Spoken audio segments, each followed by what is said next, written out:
A candidate is selected for interview for three posts. For the first post, there are 3 candidates. For the second, there are 4. And for the third, there are 2. What are the chances of his getting at least one post? See, ഇവിടെ എന്താ വെച്ചാൽ ഒരു candidate ഉണ്ട്. ആ കാൻഡിഡേറ്റിന് 3 പോസ്റ്റുകളിലേക്ക് ഇന്റർവ്യൂവിന് selected ആയിട്ടുണ്ട്. First പോസ്റ്റില് അദ്ദേഹത്തിന്റെ കൂടെ 3 കാൻഡിഡേറ്റ്സ് ഉണ്ട്. സെക്കൻഡിൽ 4 കാൻഡിഡേറ്റ്സ് ആൻഡ് തേർഡ് വണ്ണിലേക്ക് വരുമ്പം 2. What are the chances of his getting at least 1 post? ഇതില് ഒക്കെ ഇന്റർവ്യൂവിന് പോവുകയാണെങ്കിൽ അറ്റ്ലീസ്റ്റ് അവർക്ക് കിട്ടാനായിട്ടുള്ള ചാൻസസ് എത്രയാണ് എന്നുള്ളതാണ് നമ്മളോട് ഇവിടെ ചോദിച്ചിട്ടുള്ളത്.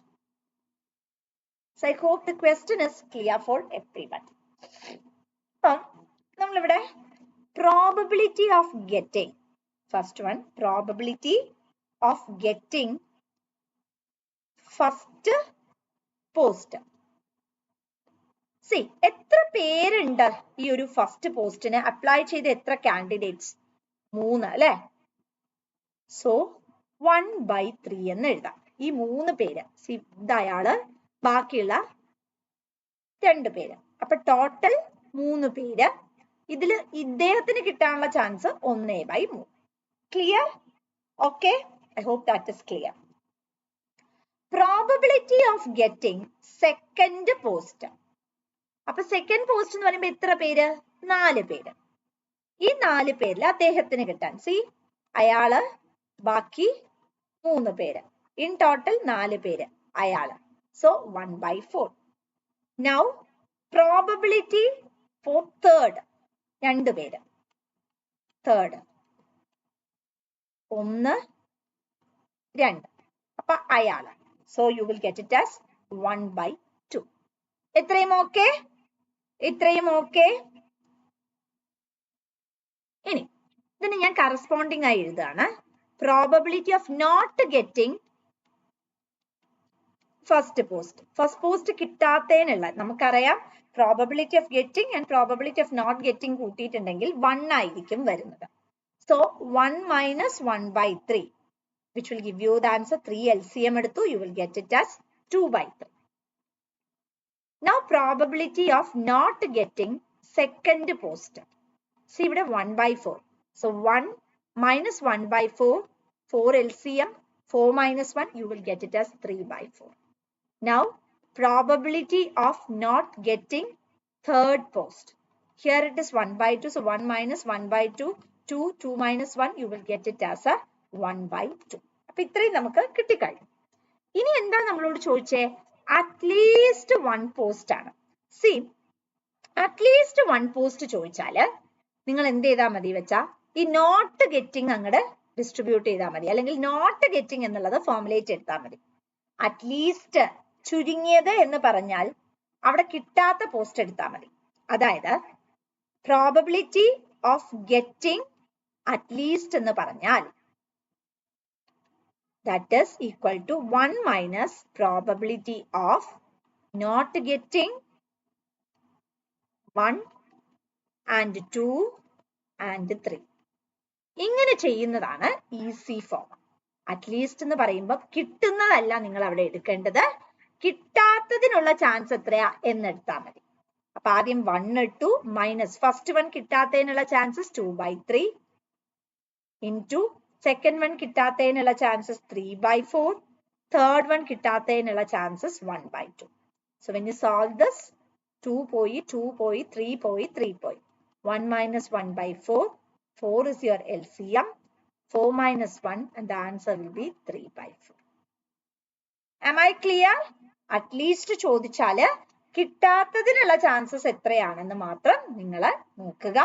1ൽ നിന്നും അത് കുറയ്ക്കുക. Is it clear? Am I clear? Now we are moving on to base theorem. Probability പാർട്ടിലെ തന്നെ വളരെ ഇമ്പോർട്ടന്റ് ആയിട്ടുള്ള തിയറം ആണ് ബേസ്. നിങ്ങൾക്ക് ആക്ച്വലി ഇനി ബേസ് പഠിക്കാനുണ്ട്. ദെൻ ഈ റാൻഡം വേരിയബിൾസ് ഒന്നും നിങ്ങൾക്ക് ഡീറ്റെയിൽ ഔട്ട് ചെയ്യാനില്ല. ബേസ് പഠിക്കാനുണ്ട്. ദെൻ വേറെ കുറച്ച് കണ്ടീഷൻസ് വാല്യൂസ് അത് ഒറിജിനേറ്റ് ചെയ്ത് പഠിക്കാനുണ്ട്. മൊമെന്റ്സ് ഒന്നും നിങ്ങൾക്ക് അത്ര ഇമ്പോർട്ടന്റ് അല്ല. Then you have to go with binomial distribution and all those things. Okay, ഇനി നമുക്ക് നോക്കാനുള്ളത് Bayes theorem.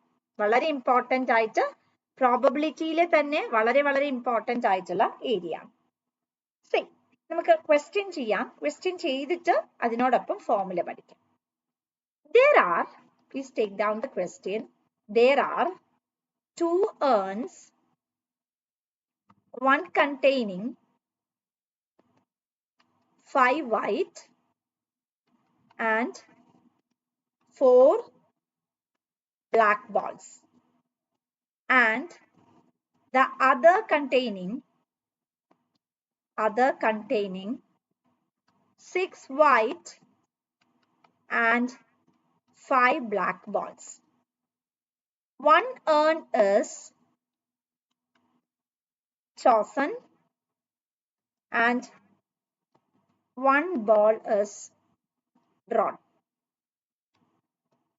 If it is white, what is the probability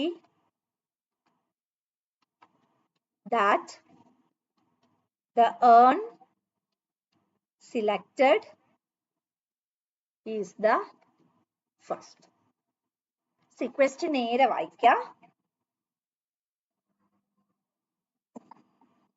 അത് ക്വസ്റ്റ്യൻ നേരെ വായിക്കാം. ഇവിടെ തന്നിരിക്കുന്നത് എന്താണ്? 2 ഏൺസ് ഉണ്ട്.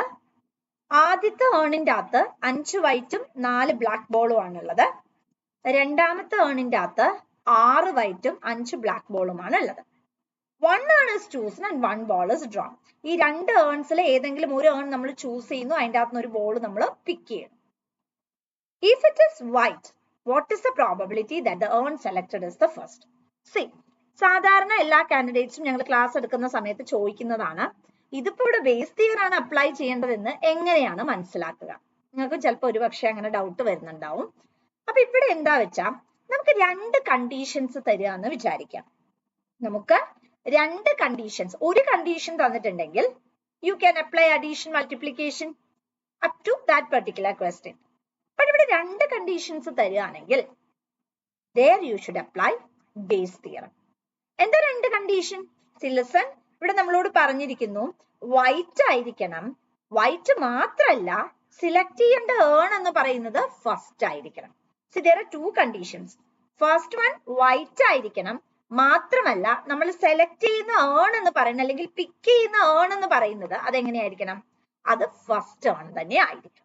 So till this, is it clear for all? എന്തുകൊണ്ടാണ് അങ്ങനെ അപ്ലൈ ചെയ്ത് വന്നതെന്ന് പിടികിട്ടിയല്ലോ? Okay, yes. അപ്പൊ നമുക്ക് 2 ഏൺ ഉണ്ട്. This is first urn and this is a second urn. ഇവിടെ ഞാൻ ഇതിനെ B1 എന്നും I am marking it as B2. B1ൽ 5 വെള്ള ബോൾ ഉണ്ട്, 4 ബ്ലാക്ക് ബോൾ ഉണ്ട്. Together I have 9 balls.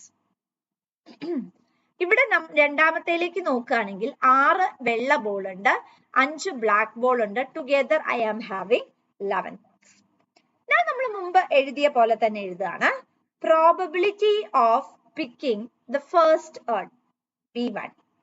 2 urn ഉണ്ട്, അതിൻ്റെ അകത്ത് B1 എന്ന പേരുള്ള ഒരു എണ്ണേ ഉള്ളൂ. That is 1/2. Now probability of B2. എത്ര earn? You have 2 earn. B2 എന്ന് പേരുള്ള only a single one. So again you have 1/2. Now probability of A given B1. അതെന്താ A given B1? അതായത് ഇതിന് നമ്മൾ ഇങ്ങനെ വരയ്ക്കുമ്പോൾ given എന്നാ പറയാം. അതായത് ആദ്യത്തെ ഏണിൽ നിന്നും വൈറ്റ് കിട്ടാനുള്ള chance. Because we need white, right? ആദ്യത്തെ ഏണിൽ നിന്നും വൈറ്റ് കിട്ടാനുള്ള ചാൻസ്. സി അപ്പൊ നിങ്ങൾ എന്നോട് ചോദിക്കാം, തുടക്കത്തിലെ നമുക്ക് 5/9 എന്ന് അങ്ങനെ എഴുതി വെച്ചാൽ പോലെ. അങ്ങനെയല്ല, നമ്മളിവിടെ പോണത് റാൻഡം കോമ്പിനേഷൻ ആണ്. പ്രോബബിലിറ്റി എന്ന് പറഞ്ഞാൽ തന്നെ റാൻഡം ആണ്. ആ റാൻഡം എന്നുള്ള വാക്കുള്ളത് കൊണ്ട് നമുക്ക് എപ്പോഴും സ്പെസിഫൈഡ് ആയി 5/9 എന്ന് എഴുതാൻ പറ്റില്ല. കാരണം ഇതിൽ ഏതെങ്കിലും ഒരു ഏൺ ആയിരിക്കും നമ്മൾ സെലക്ട് ചെയ്യുന്നത്. ആ സെലക്ട് ചെയ്യുന്ന സമയത്ത് ഫസ്റ്റ് വൺ കിട്ടാനുള്ള ചാൻസ് ആണ് നമ്മളോട് ചോദിച്ചത്. സോ ഇവിടെ എത്ര എണ്ണം ഉണ്ട്? 5 എണ്ണം. 5/9. ഇനി പ്രോബബിലിറ്റി ഓഫ്, ഇവിടെ ഞാൻ വൈറ്റിനെ എ എന്ന് പറഞ്ഞിട്ടാണ് റെപ്രസെന്റ് ചെയ്യുന്നത്.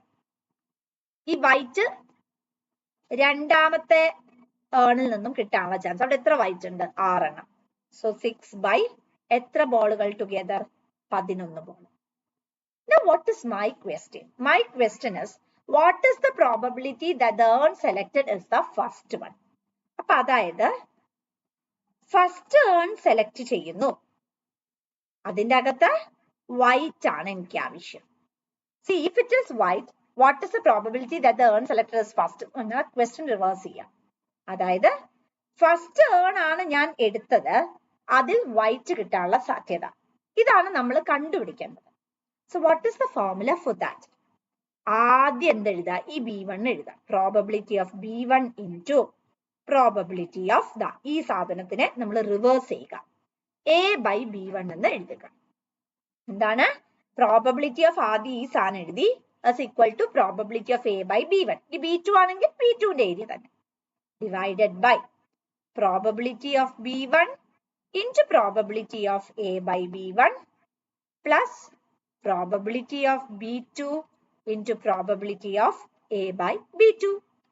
കഴിഞ്ഞു. Very simple. സോ ഇവിടെ നമ്മൾ അപ്ലൈ ചെയ്യുമ്പോൾ പ്രോബബിലിറ്റി ഓഫ് B1 നമുക്ക് എല്ലാം കിട്ടി കഴിഞ്ഞിട്ടുണ്ട്. It is 1/2. Probability of A/B1 5/9 divided by 1/2 into 5/9 plus 1/2 into 6/11. So when you solve this, you will get 5/18 divided by 5/18 plus 6/22. So when you solve this, you will get the answer 55/109. Is it clear for all? രണ്ട് conditions വരികയാണെങ്കിൽ you need to apply Bayes theorem. Single conditions ആണെങ്കിൽ no issue, but rather രണ്ട് conditions തരികയാണെങ്കിൽ you need to apply Bayes theorem. Clear for all? ഇനി രണ്ടാമത്തേതായിരുന്നു നിങ്ങളോട് പറഞ്ഞതെങ്കിൽ probability of B2 by A എന്ന് എഴുതിയാൽ മതി. അപ്പൊ എങ്ങനെ വരും? Probability of B2 probability of A/B2, nothing else. Is it clear for all? Am I clear? Is there any doubt? Do you have any doubt? പറയണേ. ഡൗട്ട് ഉണ്ടോ? Clear ആണോ? എല്ലാവർക്കും ക്ലിയർ ആണോ?